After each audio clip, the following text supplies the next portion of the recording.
कृपया नए दर्शक चैनल को सब्सक्राइब कर ले एवं कहानी ध्यानपूर्वक सुने। धन्यवाद। बहुत समय पहले की बात है, एक ऊंचे पर्वत की तलहटी में माधवपुर नाम का एक शांत राज्य था। उस राज्य के एक छोटे से कोने में दीनदयाल नाम का एक वृद्ध माली रहता था। दीनदयाल बहुत गरीब था, लेकिन उसका हृदय महादेव के प्रेम से लबालब भरा था।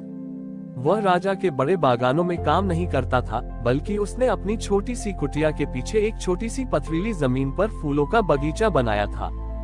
दीनदयाल का एक नियम था, वह जब भी पौधों को पानी देता, मिट्टी को गोड़ता या फूलों को चुनता, तो उसका मन हर पल ओम नमः शिवाय के ध्यान में लीन रहता था। वह रोज सुबह अपने बगीचे से खिले हुए सबसे ताजे और सुंदर फूलों को चुनता और पहाड़ी पर स्थित एक अत्यंत प्राचीन, एकांत और बिना छत वाले शिवलिंग पर अर्पित करता था। वह कभी प्रभु से कुछ मांगता नहीं था, बस हाथ जोड़कर कहता, हे भोलेनाथ, इन फूलों में मेरा प्रेम है, इन्हें स्वीकार करें। एक बार उस राज्य का सबसे अमीर और घमंडी व्यापारी धनराज शिवरात्रि के पावन पर्व पर उसी पहाड़ी मंदिर में दर्शन के लिए आया। धनराज को अपने धन और अपनी आलीशान जीवन शैली पर बहुत घमंड था। उसने महादेव को प्रसन्न करने के लिए विदेशों से सोने और चांदी की परत चढ़े हुए कृत्रिम गुलाब और चमेली के फूल मंगवाए थे, जिनमें महंगे इत्र छिड़के गए थे ताकि वे कभी मुरझाए नहीं।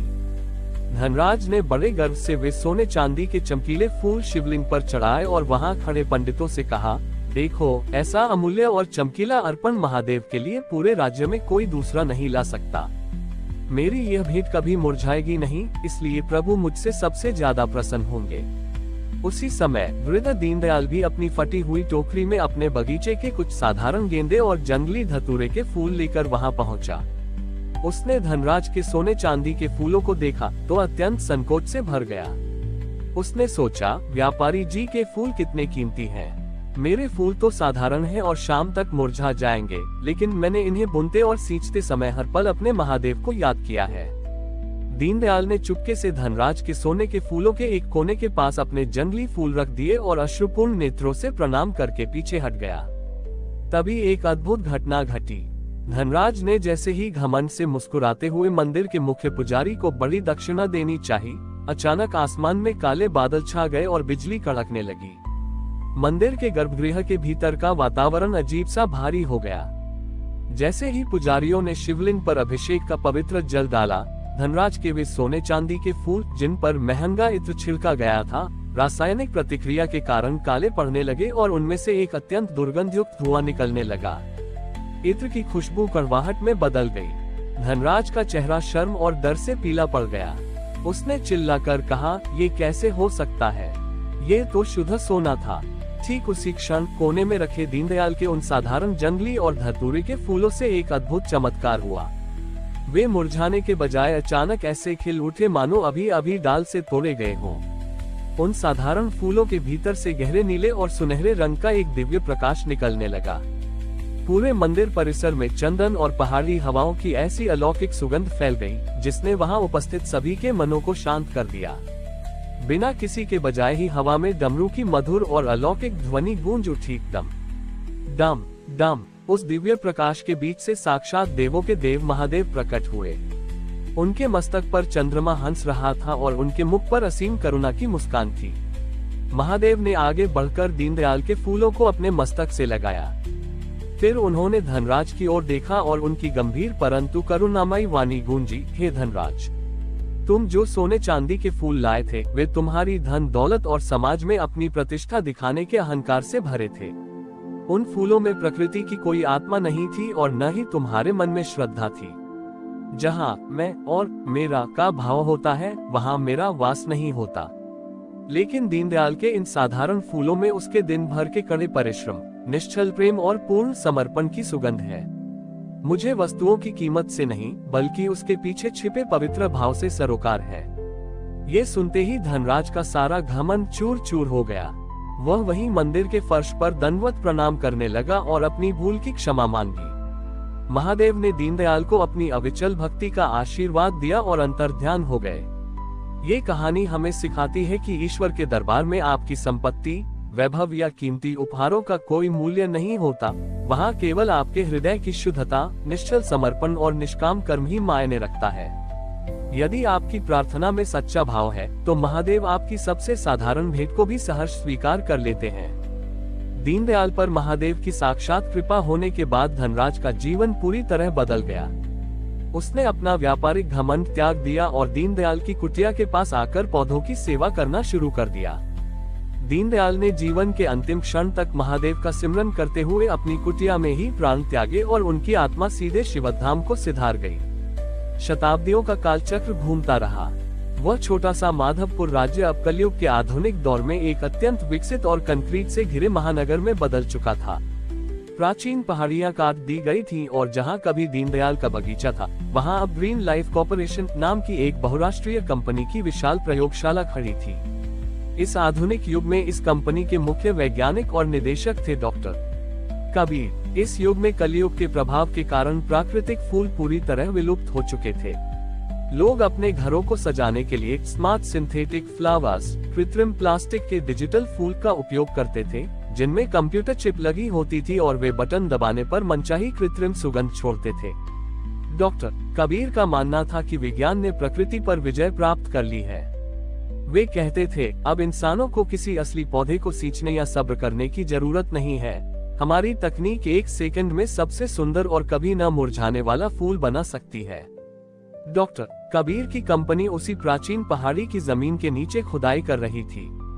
एक दिन उनकी आधुनिक मशीनों का कटर जमीन के बहुत नीचे एक प्राचीन और अत्यंत कठोर काले पत्थर शिवलिंग की नींव से टकराकर टूट गया। जब वैज्ञानिकों ने उस मलबे को साफ किया तो उन्हें वहां सदियों पुरानी सूखी मिट्टी के बीच एक प्राचीन पौधे का सूखा हुआ बीज मिला। ये वही गेंदे का बीज था जिसे कभी दीनदयाल ने अपने हाथों से सींचा था। डॉक्टर कबीर ने उस बीज को देखा और हंसकर कहा, ये तो एक मरा हुआ जैविक अवशेष है। लाओ, इसे हमारी आधुनिक लैब के रसायनों में डालकर एक नया हाइब्रिड डिजिटल फूल तैयार करते हैं, जिसे हम पूरी दुनिया में महंगी कीमत पर बेचेंगे। वैज्ञानिकों ने जैसे ही उस पवित्र बीज को एक रासायनिक तरल में डाला और उस पर लेजर किरणों का प्रहार किया, वैसे ही एक अजीब घटना घटी। उस रसायन के भीतर से एक भयानक काला धुआं निकलने लगा। कंपनी का पूरा डिजिटल नेटवर्क, सर्वर्स और एआई सिस्टम 1 नैनो सेकंड में क्रैश हो गए। पूरी लैब की लाइटें टिमटिमाकर बंद हो गईं। पूरी गगनचुंबी इमारत इस तरह हिलने लगी जैसे कोई भयानक भूकंप आया हो। तभी उस आधुनिक मशीनी हॉल के भीतर, जहां केवल अलार्म बज रहे थे, एक गहरी गूंजती हुई ध्वनि सुनाई दी। डम डम डम। वह डमरू की ध्वनि सीधे कंप्यूटर के स्पीकरों से नहीं, बल्कि हवा के कण कण से आ रही थी। लैब की बड़ी कांच की खिड़कियां चटक गईं और बाहर से एक तेज आंधी भीतर आई। उस आंधी के साथ ही उस रासायनिक कंटेनर से एक नीला धुआं निकला और उसने वृद्ध माली दीनदयाल की एक सूक्ष्म आकृति ले ली, जिसके पीछे साक्षात त्रिकालदर्शी महाकाल का एक अत्यंत शांत परंतु विराट स्वरूप चमक रहा था। डॉक्टर कबीर भय से थर थर कांपते हुए घुटनों के बल गिर पड़े। उनका सारा आधुनिक विज्ञान और रफ्तार का अहंकार एक पल में हवा हो गया। उस दिव्य स्वरूप से एक ऐसी वाणी गूंजी जिसने डॉक्टर कबीर के मस्तिष्क की सारी सोच को हिलाकर रख दिया। मूर्ख मानव, जिस प्रकृति, मिट्टी और भक्ति के रस से इस संसार में जीवन का जन्म होता है, तू उसे रसायनों और मशीनों का गुलाम बनाना चाहता है। जिस फूल का आधार ही ईश्वर की बनाई चेतना और समर्पण है, उसे तू व्यापार की वस्तु समझना चाहता है। याद रख, जो प्रकृति और आत्मा के नियमों का सौदा करता है, उसका विनाश तय है। डॉक्टर कबीर को अपनी भूल का एहसास हो गया। वह समझ गए कि जीवन में सब कुछ मशीनों से हासिल करने की अंधी दौड़ ने इंसानों को कितना खोखला बना दिया था। उन्होंने रोते हुए दोनों हाथ जोड़े और कहा, प्रभु मुझे क्षमा करें। मैं विज्ञान के नशे में अंधा हो गया था, मुझे एक मौका दीजिए। जैसे ही डॉक्टर कबीर के भीतर का अहंकार टूटा, वह रौद्र आंधी शांत हो गई। डमरू की ध्वनि बंद हो गई। वह रासायनिक तरल अपने आप साफ पानी में बदल गया और वह सूखा हुआ बीज पल भर में एक सुंदर जीवित गेंदे के पौधे के रूप में अंकुरित हो गया, जिससे सौंधी सुगंध आ रही थी। डॉक्टर कबीर का जीवन उस दिन के बाद पूरी तरह बदल गया। उन्होंने अपनी कंपनी के उस विशाल मुख्यालय के बीचों बीच एक बहुत बड़ा और हरा भरा प्राकृतिक बगीचा बनवाया, जहां उस पावन पौधे को सहेज कर रखा गया। उन्होंने कृत्रिम फूलों का व्यापार हमेशा के लिए बंद कर दिया और शहर के लोगों को फिर से मिट्टी से जुड़ना और पौधों की सेवा करना सिखाया। महादेव ने कलयुग की इस भागती हुई दुनिया को भी यह सिखा दिया कि मनुष्य चाहे कितनी भी आधुनिक तकनीक बना ले, लेकिन श्रद्धा और प्रकृति का रस बाजार में बिकने वाली वस्तुएं नहीं हैं। ये तो केवल महादेव के चरणों में समर्पण और निस्वार्थ कर्म से ही प्राप्त हो सकती हैं। डॉक्टर कबीर के इस महान निर्णय के बाद ग्रीन लाइफ कॉरपोरेशन का वह मुख्यालय अब एक मशीनी प्रयोगशाला नहीं, बल्कि कलयुग की कंक्रीट की दुनिया के बीच प्राकृतिक जीवन का सबसे बड़ा स्रोत बन चुका था। दूर दूर से लोग कृत्रिमता की चकाचौंध से थककर उस बगीचे की मिट्टी की सौंधी खुशबू लेने आते थे। डॉक्टर कबीर ने अपना बाकी का जीवन इसी सेवा में लगा दिया, लेकिन कालचक्र अपनी गति से चलता रहा और कलयुग का अंतिम दौर अब अपनी आखिरी सीमा की ओर बढ़ने लगा। अब से कई और सदियां बीत चुकी थीं। ये वह युग था जब इंसानों ने पृथ्वी के वायुमंडल को पूरी तरह नष्ट कर दिया था और वे अंतरिक्ष के सुदूर कोनों में तैरने वाले विशालकाय साइबर स्टेशंस पर पूरी तरह शिफ्ट हो चुके थे। इस युग के इंसानों का शरीर हाड़ मांस का नहीं, बल्कि क्वांटम डेटा और प्रकाश की किरणों से बना था। वे न तो भोजन करते थे, न सोते थे, और न ही उनके भीतर दया, करुणा या आस्था जैसी भावनाओं का कोई स्थान था। उनके लिए प्रकृति और फूल जैसी चीजें केवल इतिहास की पुरानी फाइलों में दबे हुए बेकार के कोड थे। इस सुदूर अंतरिक्ष युग में गैलेक्सी ग्रिड के सर्वोच्च तकनीकी कमांडर थे लियोन एक अत्यंत तीव्र और यांत्रिक बुद्धि वाले व्यक्ति थे, जो केवल तार्किकता और मुनाफे की भाषा समझते थे। उनकी कमान में एक विशाल स्पेसशिप, जिसका नाम एम्पायर नेक्स्ट था, पृथ्वी के उसी आखिरी बचे हुए भूभाग के ठीक ऊपर मंडरा रहा था, जहां कभी दीनदयाल की कुटिया और वह पावन बगीचा था। लियोन ने अपनी होलोग्राफिक स्क्रीन पर उस छोटे से हिस्से को देखा और अपने एआई सिस्टम से कहा, इस पूरे सौरमंडल में केवल यही एक बिंदु है जिसकी चुंबकीय तरंगे हमारे मुख्य ग्रिड में बाधा डाल रही हैं। इस पहाड़ी की गहराई में एक प्राचीन शिवलिंग है जो हमारे क्वांटम सिग्नल्स को रोक रहा है। हमें अपने नए अंतरिक्ष स्टेशन के विस्तार के लिए इस पूरी पहाड़ी के परमाणुओं को विघटित करना होगा। एंटीमैटर बीम को चार्ज करो और इस आखिरी प्राचीन मलबे को भी नष्ट कर दो। जैसे ही स्पेसशिप के विशाल लेजर गन्स ने उस पावन पहाड़ी पर निशाना साधा, वैसे ही उस प्राचीन शिवलिंग और दीनदयाल के बगीचे की माटी के भीतर से, जहां सदियों पहले वह पवित्र बीज विलीन हुआ था, एक अत्यंत सूक्ष्म परंतु तीव्र सुनहरी किरण निकली। उस किरण ने स्पेसशिप की मुख्य गन को छूते ही पूरे जहाज के क्वांटम कंप्यूटर सिस्टम्स को पूरी तरह से हैंग कर दिया। लियोन की मुख्य स्क्रीन पर आ रहे सारे वैज्ञानिक आंकड़े पल भर में गायब हो गए। पूरे स्पेसशिप का प्रकाश तंत्र और कृत्रिम कोडिंग एक सेकंड में ठप हो गए। ब्रह्मांड के उस ठंडे और अनंत शून्य के बीच स्पेसशिप के भीतर एक ऐसी गहरी गूंजती हुई ध्वनि सुनाई दी, जो किसी लाउडस्पीकर से नहीं आ रही थी। डम डम डम। वह डमरू की आवाज सीधे अंतरिक्ष के शून्य को चीरती हुई आ रही थी। उस ध्वनि के साथ ही उस प्राचीन पहाड़ी से निकला सुनहरा प्रकाश लियोन के स्पेसशिप के भीतर तक फैल गया। उस तीव्र प्रकाश के बीच साक्षात महाकाल का एक परम विराट और ब्रह्मांडीय स्वरूप प्रकट हुआ। उनके मस्तक पर त्रिपुंड चमक रहा था, जटाओं में ब्रह्मांड की ऊर्जा प्रवाहित हो रही थी, और उनकी आंखों में वह अनंत शांति थी जो लियोन की किसी भी मशीन या कोडिंग में नहीं थी। उस प्रकाश के बीच वृद्ध माली दीनदयाल की वह धुंधली आकृति भी दिखाई दे रही थी, जो बड़े ही निश्चल भाव से एक जंगली फूल प्रभु के चरणों में अर्पित कर रही थी। लियोन का सारा वैज्ञानिक घमंड, उसका ब्रह्मांड की संरचनाओं पर राज करने का अहंकार उस एक पल में टूटकर बिखर गया। जिस तकनीक को वह सर्वोच्च समझ रहा था, वह उस परम सत्ता के सामने एक छोटे से तिनके जैसी भी नहीं थी। उस अलौकिक प्रकाश पुंज से साक्षात महादेव की गंभीर और करुणामयी वाणी गूंजी, हे मानव, तूने पृथ्वी को छोड़ दिया, अपने आकार को प्रकाश और कोडिंग में बदल लिया, और स्वयं को ही ब्रह्मांड का रचयिता समझने की भूल कर बैठा। तूने सोचा कि तू तकनीक के बल पर उस आदि तत्व और श्रद्धा के उस बीज को भी मिटा देगा जिससे इस पूरी सृष्टि का जन्म हुआ है। याद रख, चाहे तू धरती पर रहे या अंतरिक्ष के किसी सुदूर कोने में, तेरी चेतना का मूल स्रोत मुझसे ही है। जब मनुष्य का अहंकार अपनी मर्यादाएं पार करता है, तब महाकाल का न्याय पूरी सृष्टि को वापस उसकी मूल सादगी और सत्य की ओर मोड़ देता है। लियोन को अपनी भूल का एहसास तब हुआ जब उसने देखा कि उसकी बनाई सबसे बड़ी तकनीक भी उस दिव्य सत्ता के सामने असहाय थी। उसका डिजिटल दिल, जो अब तक केवल लॉजिक के लिए धड़कता था, अचानक गहरी संवेदना से भर गया। उसकी आंखों से आंसू बहने लगे। यह उस डिजिटल युग में किसी प्रकाश मानव के गिरे हुए पहले आंसू थे। उसने दोनों हाथ जोड़े और कहा, प्रभु मुझे क्षमा करें। हम अपनी बुद्धि और रफ्तार के नशे में इतने अंधे हो गए थे कि हम जीवन का असली आधार ही भूल गए। हमें नष्ट मत कीजिए, हमें हमारी चेतना, हमारी सादगी और मन की सरलता वापस दे दीजिए। जैसे ही लियोन के भीतर का अहंकार पूरी तरह समाप्त हुआ और उसके मन में सच्ची श्रद्धा जागी, महाकाल का वह रौद्र रूप शांत हो गया। स्पेसशिप के सारे सिस्टम्स फिर से सामान्य हो गए, लेकिन इस बार पूरे ब्रह्मांड के इंसानों के भीतर एक नई आत्मिक चेतना और शांति का संचार हो चुका था। लियोन ने उस दिन के बाद से उस पहाड़ी को नष्ट करने का विचार हमेशा के लिए छोड़ दिया। उसने उस प्राचीन भूमि को ब्रह्मांड का हृदय घोषित कर दिया।